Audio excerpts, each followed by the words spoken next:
Si tu es quelqu'un de gentil,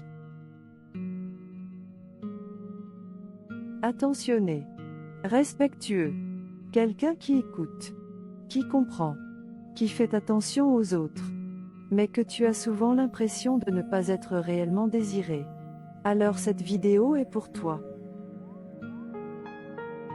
Peut-être que tu t'es déjà dit: je fais tout bien. Je suis présent. Je suis honnête. Je suis fiable. Alors pourquoi ça ne marche pas? Quand on est quelqu'un de gentil, on a souvent grandi avec cette idée implicite. Si je suis bienveillant, si je fais attention, si je ne blesse pas, alors on va naturellement me choisir. Cette idée est rassurante. Mais en amour, elle est incomplète. La gentillesse rassure. Elle crée un climat de sécurité. Elle apaise. Et c'est précieux. Mais le désir ne naît pas seulement de la sécurité. Le désir naît quand il y a une présence. Une présence vivante. Une présence incarnée. Une présence qui ne s'excuse pas d'exister. Beaucoup de personnes gentilles ont appris à se retenir. À ne pas déranger. À ne pas demander trop. À ne pas prendre trop de place. Elles deviennent agréables. Mais à force d'être agréables, elles deviennent parfois invisibles émotionnellement. Et ce n'est pas parce qu'elles manquent de valeur. C'est parce qu'elles ont appris à couper une partie de leur intensité. Prends un instant. Respire doucement. Et demande-toi, dans tes relations, est-ce que tu te montres tel que tu es vraiment? Ou est-ce que tu as juste ton énergie pour être aimé? Beaucoup de personnes gentilles ont appris très tôt que prendre trop de place pouvait faire fuir. Alors elles se sont adaptées. Elles ont appris à lisser leur énergie, à se retenir, à attendre. Mais le désir ne naît pas dans l'attente. Il naît dans la présence. Très souvent, les personnes gentilles donnent beaucoup. Elles donnent du temps, de l'écoute, de l'attention, de la disponibilité émotionnelle. Souvent très tôt dans la relation. Parfois même avant que l'autre ne se soit vraiment engagé émotionnellement. Le problème n'est pas de donner. Le problème, c'est de donner sans laisser d'espace. Le désir a besoin d'espace pour respirer. Il a besoin de mouvement. Il a besoin de manque. L'espace en amour fait souvent peur. On confond l'espace avec le rejet. On confond la distance avec le désintérêt. Alors on remplit. On écrit. On rassure. On anticipe.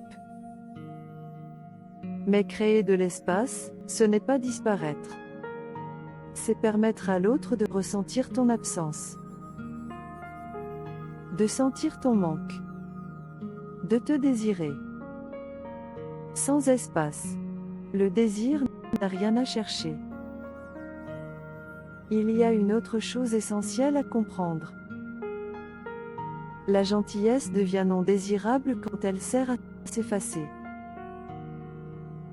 Quand tu es gentil pour éviter le conflit. Quand tu dis oui alors que ton corps dit non. Quand tu fais attention à l'autre, en t'oubliant toi-même à ce moment-là, ton énergie se contracte. Même si tu souris, même si tu fais tout comme il faut, l'autre le ressent. Prends le temps d'y penser.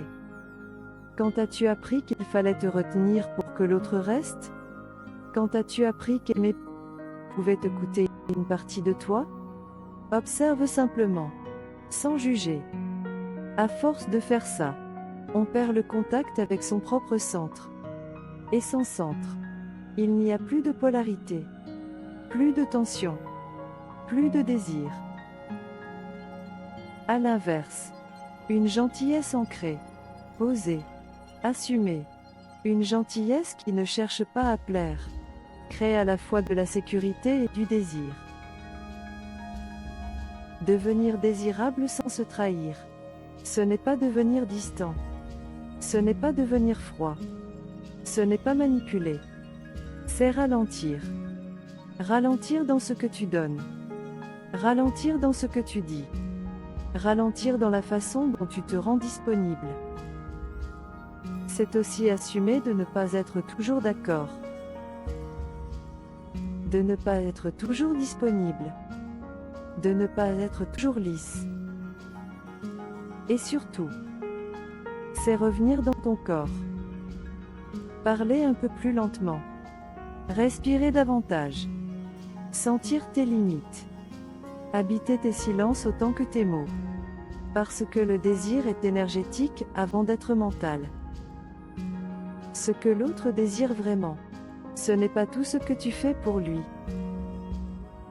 C'est ce qu'il ressent quand il est avec toi. C'est ton aura émotionnelle. Pose-toi cette question. Dans ta relation actuelle ou la plus récente, qu'est-ce que tu donnes par élan? Et qu'est-ce que tu donnes par peur de perdre? La différence change tout. Si ces schémas te parlent, c'est probablement parce qu'ils ne sont pas nouveaux. Ils se sont construits dans des relations passées. Dans des moments où tu as dû t'adapter. Dans des situations où aimer signifiait te retenir.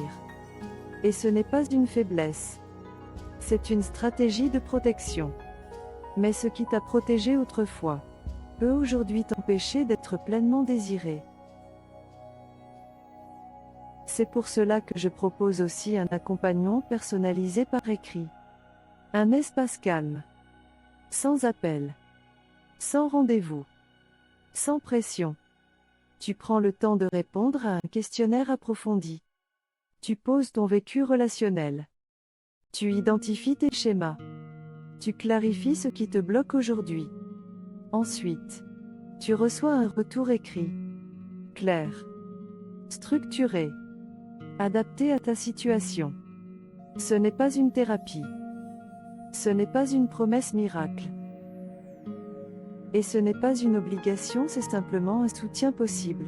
Si tu sens que tu as besoin de clarté et d'un regard extérieur. Le lien est en description. Si cela résonne pour toi. Et quoi qu'il en soit, rappelle-toi ceci. Tu n'as rien à devenir. Tu n'as rien à forcer. Tu as simplement à être là. Pleinement. Présent. Vivant. Merci d'avoir regardé la vidéo. Et j'espère qu'on va faire un petit bout de chemin ensemble. À bientôt. Valérie.